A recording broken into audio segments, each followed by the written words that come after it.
All right, welcome to yoga, calisthenics, and a little bit of rings, plus some Kriya Yoga towards the end. Make sure you have your glass of water, bottle of water, any kind of water, and here we go. Going to start off by swinging your arms up high. The twist here is in the shoulders, the elbows as they come up high, and after a few, if you'd like, you can start to come up onto your tiptoes and lift up through the ankles, straightening up those calves, and nice flex in the knees. And you're going to come out wide with those stretches. Also, the big stretches in the elbows here and in the shoulders. We're breathing in through our nose and exhaling through our nose most of this practice. Switching up to bottom to top. Make sure that you come out to a T towards the end. And we're going to rotate forwards, making these circles bigger and bigger as they go. Once the circles are way up high, we can start to look up high and send our gaze towards the sky. And once we've reached the maximum circle, go for a few more rotations, then come back to a T. And we start the same thing in reverse, starting with small, then medium, then larger circles, and eventually looking up to the sky with the last few circles rotation. And we'll bring our hands behind our back and one arm at a time, rotate up, over, and in front. And then once the hand's in front, you bring it all the way back. Slow rotation here of the shoulder. You can flip your hands once you've gone through a few rotations so that the left goes first before the right or vice versa. Now you're going to stretch out your elbows, lock them first, 90 degrees, stretch them out. Bring them up top, bring them back in, elbows close to the body, and then lower the shoulders. Stretch out forward, bring them up top, bring them back in, and lower. And then switch directions. Shoulders come up, stretch out the arms, bring them lower down, and bring the elbows in. This activates the back, shoulders, and brings in engagement into the elbows as well. Now we're going to bend forward, a forward fold here. Make sure your back is straight. And then I call this one the Michael Phelps. He used to do this every time before he went to swim and win gold medals. So it gets me in that zone to start winning my own gold medals. Stretch out like a bird as far as you can. Come down into a malasana towards the end. And here we'll stretch out each arm as we look up, bringing the left arm down and the right arm up, and then switching it up.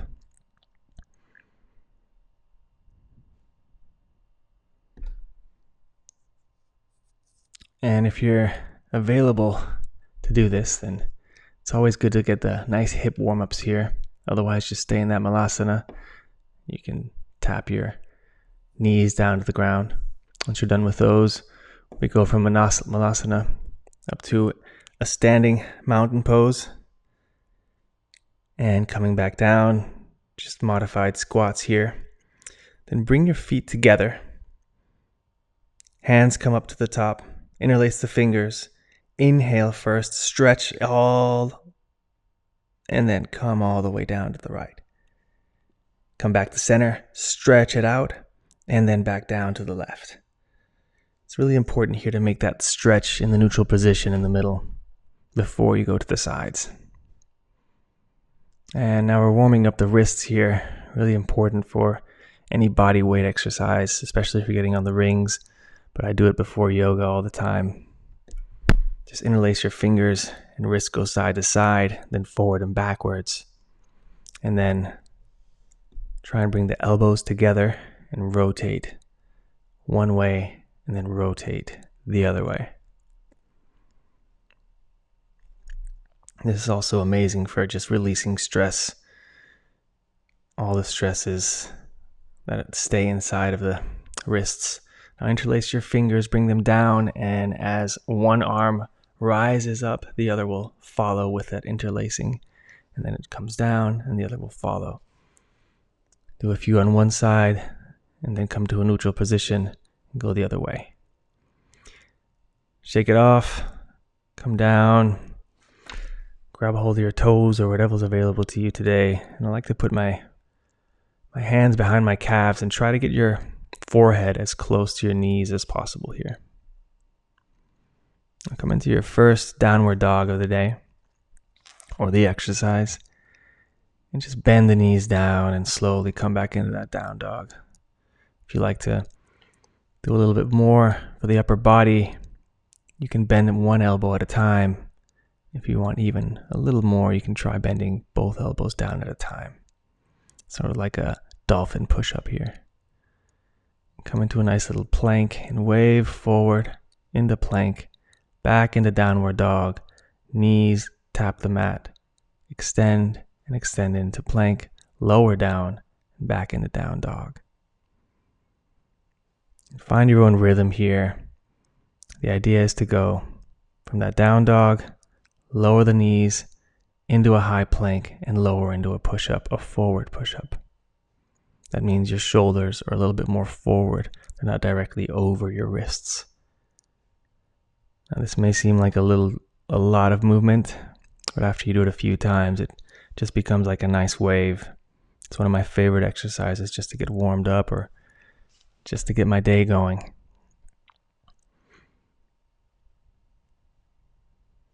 Come onto your knees. I like to do a little S's with my spine here. Shoulders go one way, hips go the other, and reverse. And a few cat-cows here. Remember, we're always inhaling and exhaling with our nose here. I'll get into some mouth exhalations later, but for 90% of this exercise, we are in nasal breathing. Just relax the spine here a little bit more. Find any movement that really suits you in the cat-cow. And now come onto your knees, Japanese prayer position. Look up to the sky and look coming down. Bring your chin to your chest. Come onto a neutral position and then left and right. Just relaxing the neck muscles here. Strengthening, relaxing, finding flexibility. Interlace your hands behind your back. Bring your shoulders back and look up to the sky. Completely stretch out that spine. I'll come back into a forward fold. And inhale to halfway lift. And exhale down. Take a few of these. And inhale all the way to mountain. If you'd like a small back bend, you can take it and forward fold. Just dive all the way down. Halfway lift. Forward fold, halfway lift, and all the way back up the mountain with a small back bend.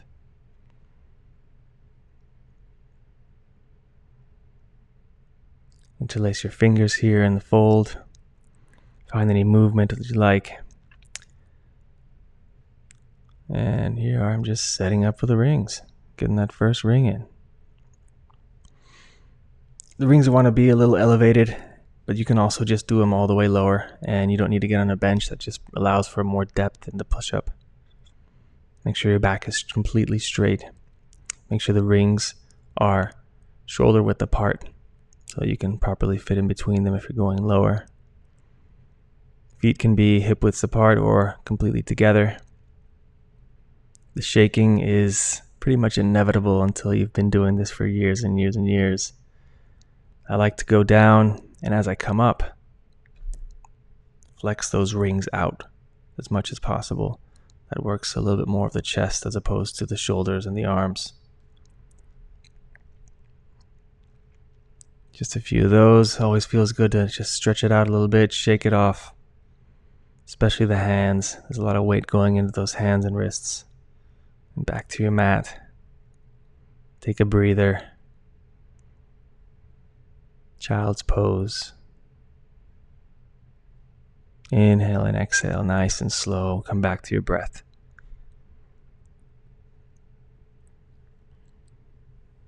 And back into a down dog. And back into those push-ups.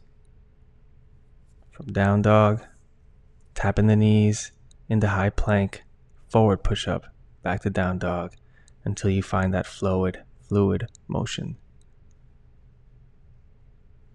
Come to the top of your mat. And extended mountain once more. And here you go, round 2. Make sure you find your balance. Always bring one leg out at a time.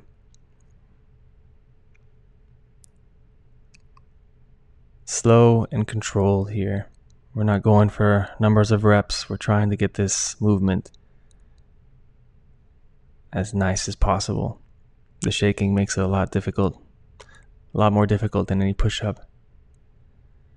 Obviously,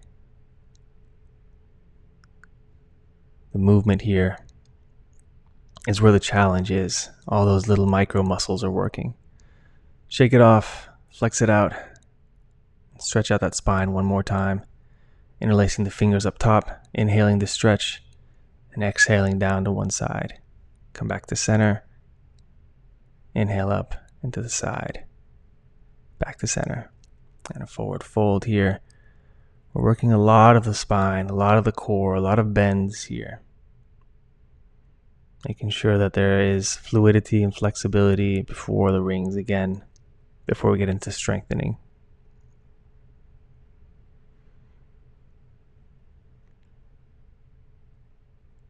Now this time we're going to try a modified push-up with a little bit of a wider ring stance for an archer push-up.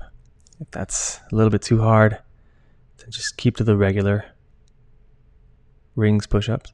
And if you don't have the rings, you're just doing regular push-ups here. Normal, easy push-ups. If you already did regular push-ups and you want something different, you can try a modification of a push-up. That can be diamond push-ups or archer push-ups on the ground. These archer push-ups are a beautiful challenge. They'll create a lot more shake, but they'll work a completely different part of the body than a regular push-up, albeit on the rings or on the floor. Now come into a little monster pose. Knees are at a hover here, just for a little bit before we come into a high plank.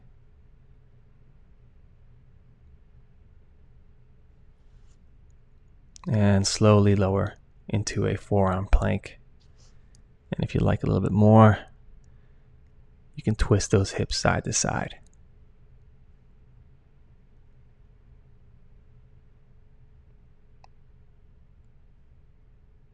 Once you're done with that, come back in, bring the knees back down. And it's a modified child's pose here with the knees wide open and the arms are sent through the legs with the hands interlacing in between and your forehead on the ground while you catch your breath.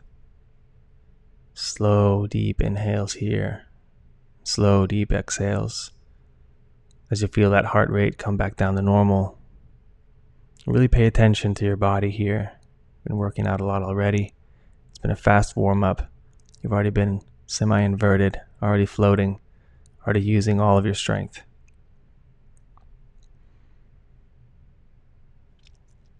Now this here helps you practice for a crow to hold up your whole body. The idea is to plant your hands, make sure that your shoulders are right over your wrists, and then you tuck in the knees to the chest.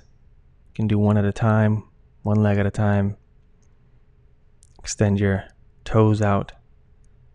Try and hold as much as you can.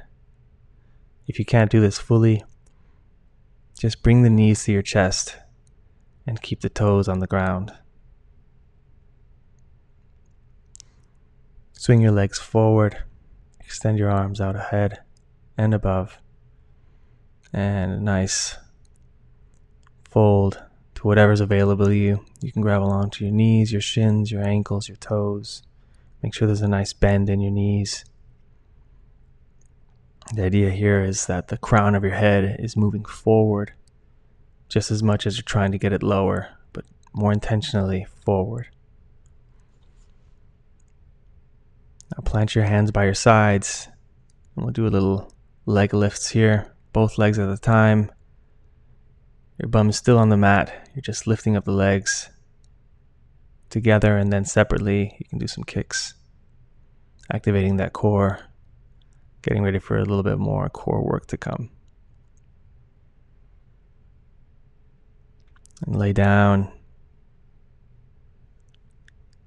and slowly come into that high boat or low boat, whatever's available to you today. And find that shake, find that place where the shake sort of starts to dissipate. And wherever you think you are, just try right before you let go to go a little higher. Bring those legs just a little tiny bit higher. And if you come down fully and try and get right back up. I remember back in the day, I could not do a second of this high boat. It seemed like such a challenge, and it will be. Certainly will be if you only come to it a few times a month. So consistency is key here. After a little relax, after a little break, a little stretch, take your time, come back onto your knees. Make sure there's enough room on your sides and in front of you.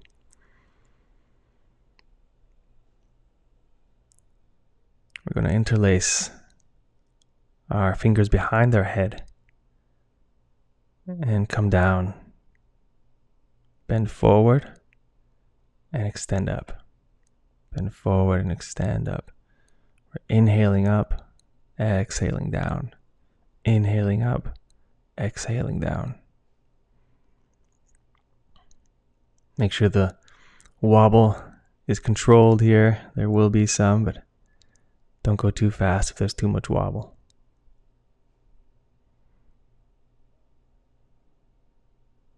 Now coming into a half pigeon here. Extend the right leg up and bring it forward as you bend the knee. And try one more of these crunches from this position. If that's too much, then just stay in a regular pigeon pose. This is an amazing exercise for hip flexors, hip flexibility, mobility, strengthening the back, the lower back, core.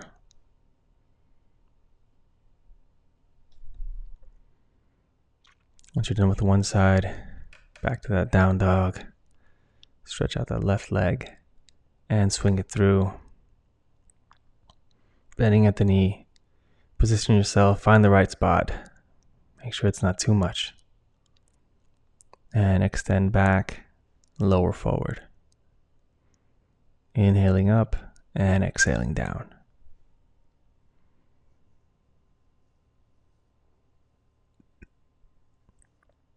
Stability is really important for this exercise. It's a very awkward position for the knees to be in, especially if you're not that flexible. But after, trust me, a few, maybe 3-4 times that you try and do this, your body will remember and your stability will increase. Now come onto your chest and your belly. Try and grab a hold of your feet behind you and come up. Chest and thighs. And stretch it out.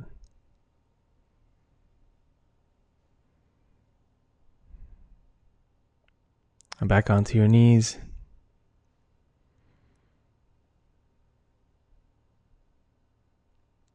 And here we're doing just a few breaths. Inhaling and exhaling, catching your breath. Deep inhale. Deep exhale. The count is yours. Just make sure that the idea is to come back to a normal breath. And what I really love to try here is covering up one nostril, inhaling fully the one side, switching out the fingers to cover the other side, and exhaling and switching it up. Inhale one side, switch the cover up, exhale the other side. you're bringing the air completely through the system one way and then out the other, flushing it out. More pressure into one side, more pressure out one side, thus expanding the capacity for oxygen intake. Next up is the Kriya Yoga breathing exercise. So we're going to interlace our hands above our head. There are 3 movements with 3 inhalations consecutively, followed by 1 movement and 1 exhalation. When your hands are close to your chest, you inhale to bring them forward, inhale to bring them up, inhale to bring them down, exhale to bring your hands to your chest. Inhale, extend, inhale, raise up, inhale, bring down, exhale, hands to chest. Inhale out, inhale up, inhale down, exhale in. Find your rhythm here. Find your breath. You can find this exercise as slow as possible to start off with, and eventually start going quicker and quicker. This really helps you align your spine while creating a perfect place for your air to come in and to go out. 3 inhalations make sure that the air goes everywhere. 1 full exhalation makes a full release. Next exercise, we'll bring our hands up, interlace the fingers. Index fingers are pointing up to the sky. As you inhale, twist to the left, and you can say Sat. Exhale, twist to the right, or you can say Nam. Sat, left, right, Nam. Sat, left, right, Nam. Sat, Nam. Sat, Nam. The arms are pulling the spine up and make sure it's extended, while the twist is cleaning, purifying, and clearing the channels. Next, we inhale, raise the arms up, then lower the shoulders and bring your hands to your elbows to a 90-degree bend. You can bring your point finger and your thumbs together and the rest of the fingers pointed out. If you feel, like in my case, your elbows start to drop, remember to bring them back up a little bit. Once you align the shoulders with the elbows, you feel the difference, where your spine will be completely erect and it'll come into a straighter position, a stronger position.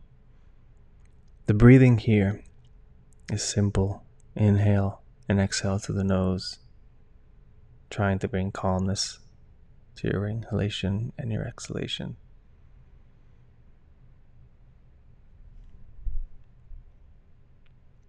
And if you have rings, it's time to raise them up just a little bit higher. The idea is that we're going to do some dips and some other exercises, so you want them to be a little bit higher than your waistline.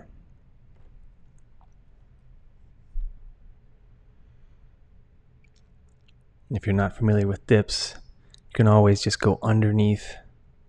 But in my case, dips is one of the strongest exercises there is. And the modification here is once you're at the highest position of the dip, you're bringing those knees to your chest, creating an extra push for the core. And however much you lower depends on you. Obviously, the lower you go, it'll be more difficult on the shoulders, and the shaking will be more intensified. But just make sure you never go past where your body can allow you to. It's always good to get a nice stretch in after putting your body through that stress, that strengthening. I like to hold on to the rings and bring myself into a nice back bend, giving that flexibility to the spine, which is just really pushed through. And once the flexing is done, make sure your back is completely straight, horizontal. A nice little angle. And we'll do some pull-ups here from an angled position. The key here is that you're holding on to the rings And as you're coming up, you're twisting the rings in. This works the micro muscles in the shoulders, the wrists, and the forearms. And we're done with the rings for now. Set them aside. Now give yourself a nice little stretch. Forward fold here. Inhaling all the way up. And if you have some sun, make sure you give it a little bow.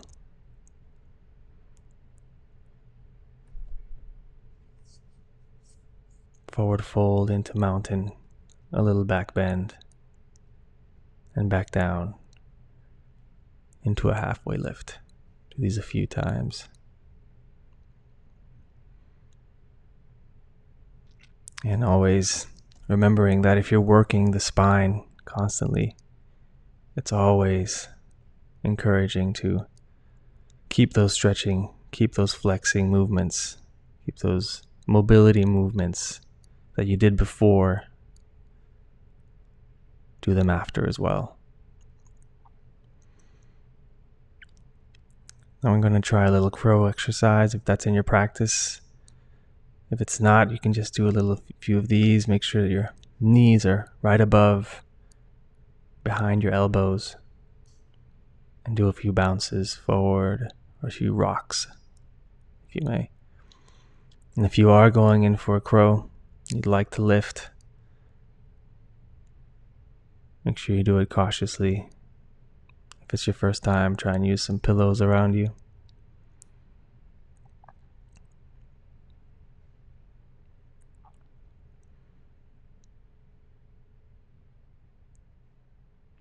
Now just come down to your back. Bring your right foot over your left knee, like you're reading a newspaper on your back, and drag that right knee all the way down to your right side as you extend your left arm out to a T and look over your left shoulder. And drag that right foot all the way over. Bring the left knee with it over to the left side as you extend the right arm and look over your right shoulder. When you're done, come back to neutral, switch it up. Left leg over right knee and drag the left knee, bringing the right knee with it all the way down to the left side. Right arm comes out to the side. Look over that right shoulder. And switch it up. Keep the left foot over the right knee and bring it over to the other side. Extend the right arm and look over your left shoulder. Bring your feet together. One hand on your chest, one hand on your belly. Inhale deeply and exhale deeply. All through your nose.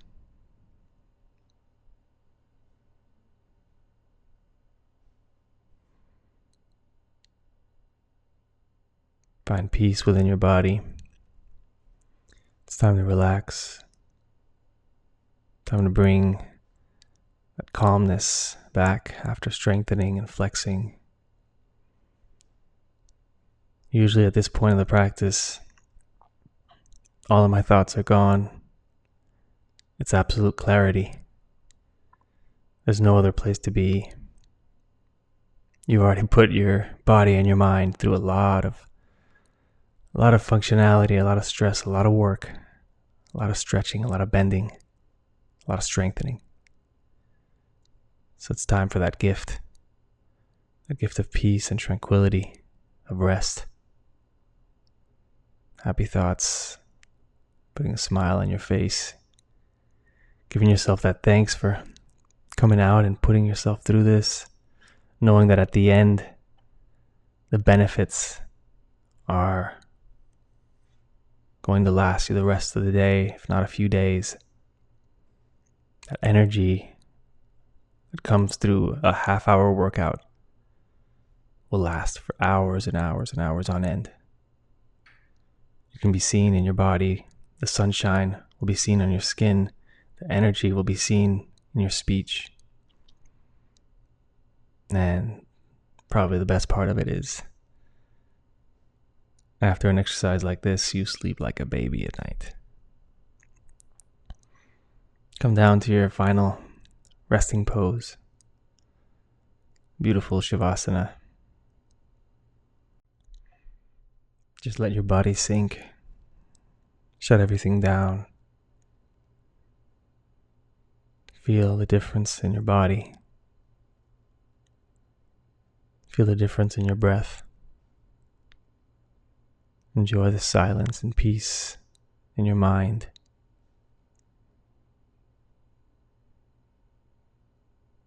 Maybe put a smile on your face as you give yourself one final thanks. Thank you for joining me in this practice. Hope you enjoyed it. Have a beautiful day.